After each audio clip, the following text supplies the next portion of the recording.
Hello, and welcome to Our Special Lives. I'm Laura McGrath, and today we're talking about 7 strategies for helping children with autism.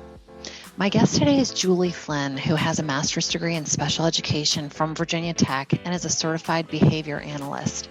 She's been a special education teacher for 13 years in a variety of settings, and for the last 12 years, she's been in private practice working with children and young adults on the autism spectrum.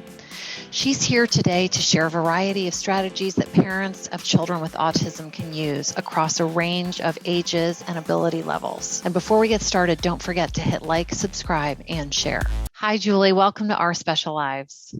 Thank you for having me. Of course. So I'm so excited about the topic today. It's 7 strategies for helping children with autism.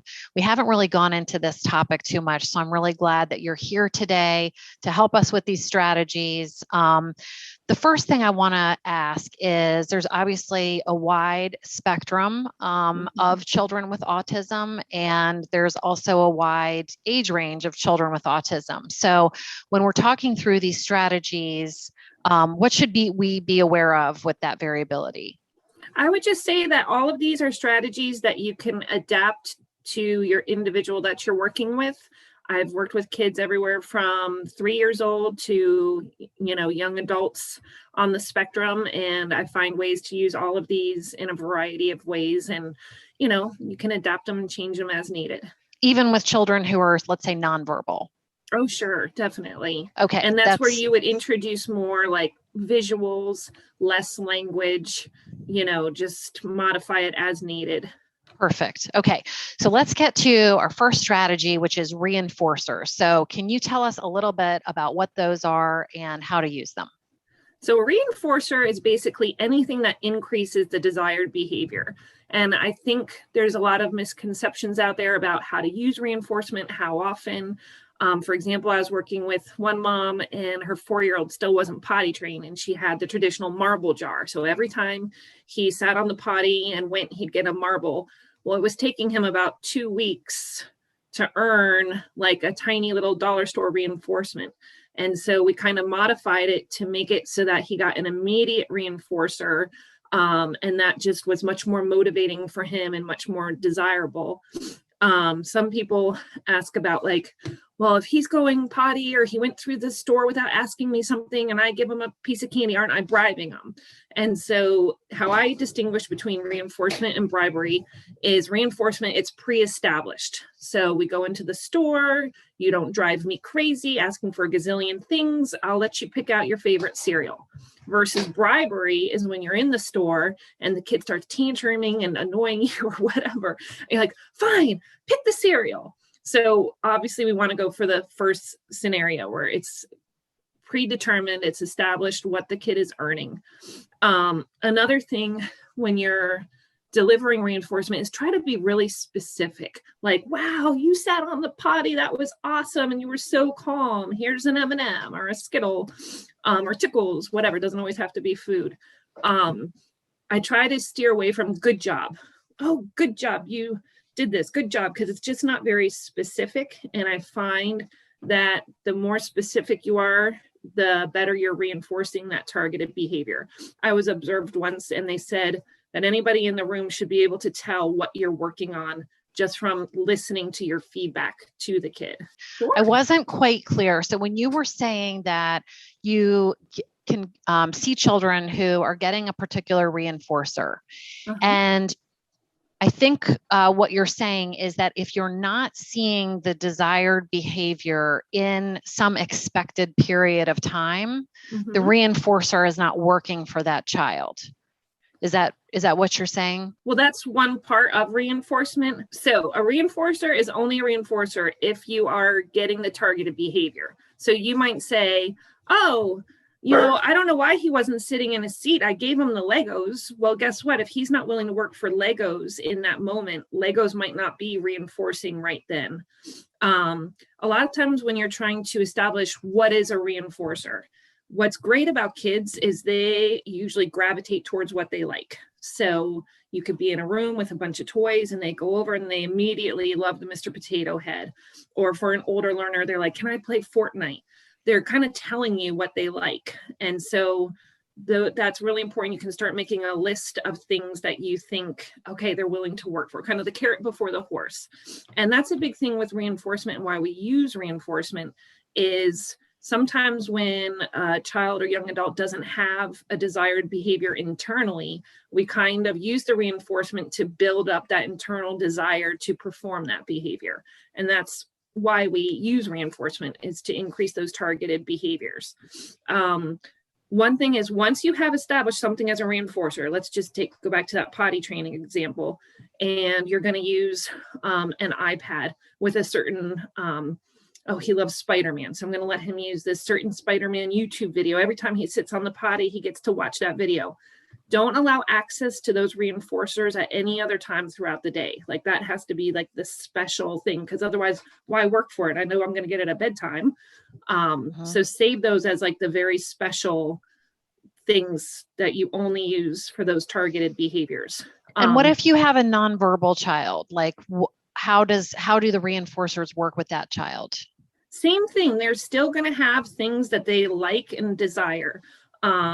With some of the younger kids, we do tend to use more edibles, just because they're fast, they're easy to deliver, they get an immediate gratification from it.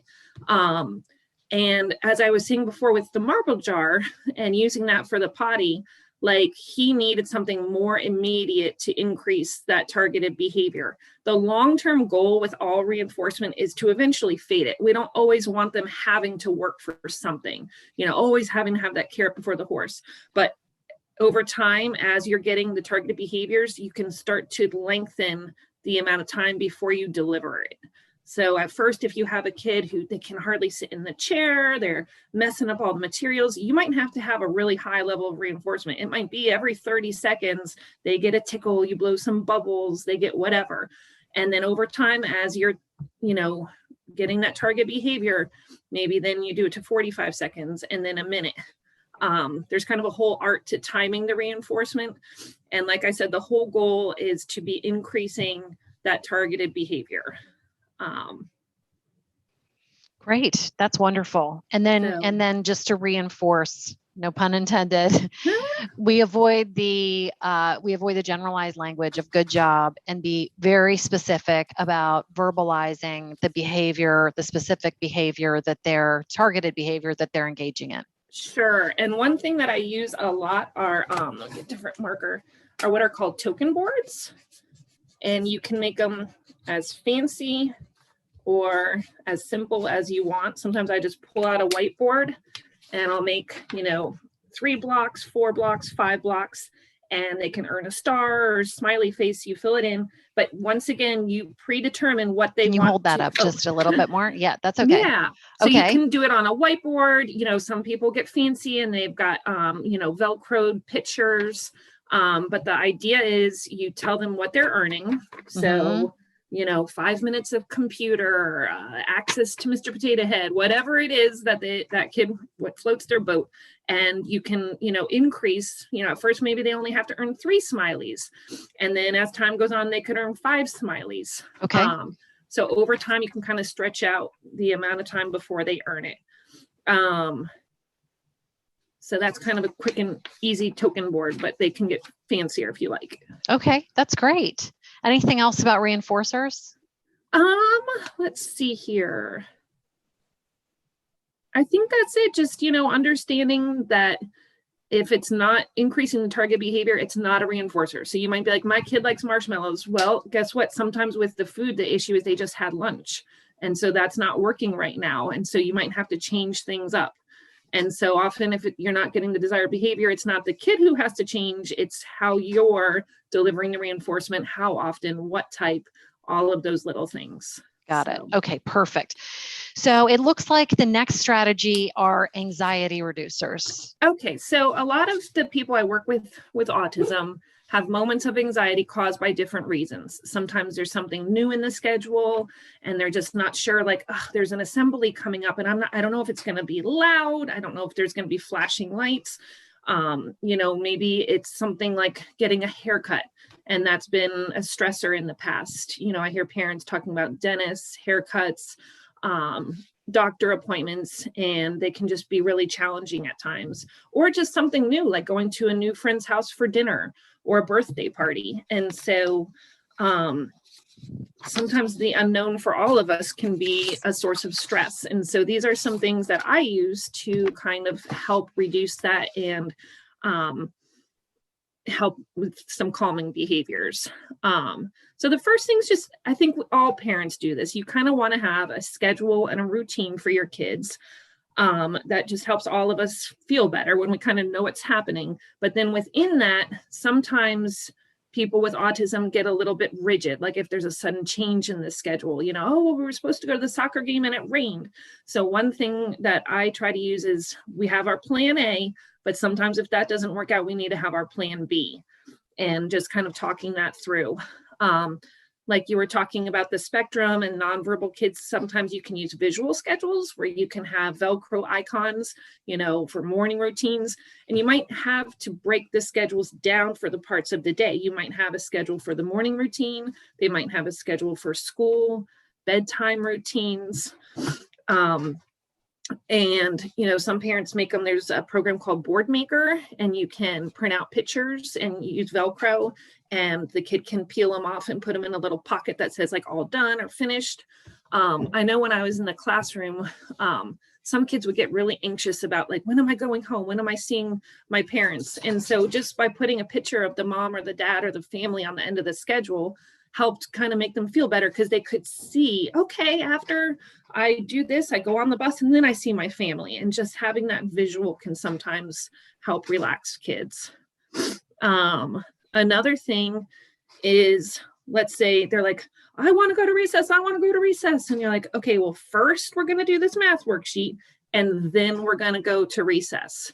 And so that's just some language that I use often. First blank, then blank. And so it lets them know it's happening, but first we got to get this done. And then pre-warnings, like let's say, you know, you're going to have to clean up the toys and go back to go do something. That's often called going from a preferred activity to a non-preferred activity, which who likes that, right? So just by sometimes saying, okay, in 2 minutes, we're cleaning up the Legos and then we got to go back to work. And that's what timers come in really handy for. You know, you can use a traditional clock, you can use the phone timer, or they have what are called visual timers, where you set the time and it'll show a block of red, and then as the time's going away, the red disappears. So that sometimes Where do you get those?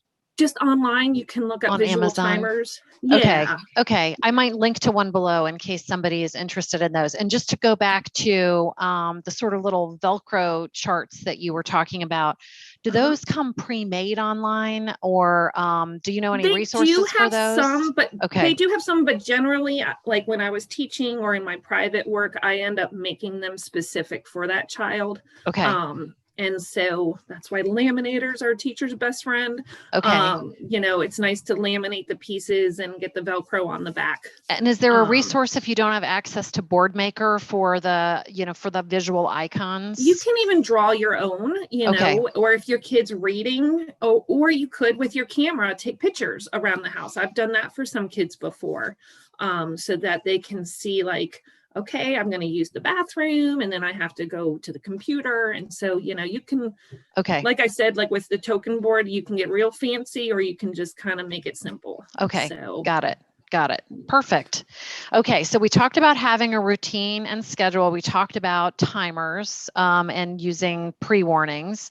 Right. And one more thing with the timers is, sometimes when you say, okay, we're going to do this math worksheet, and they see there's like, you know, 20 problems on it, or just in their mind, it looks overwhelming.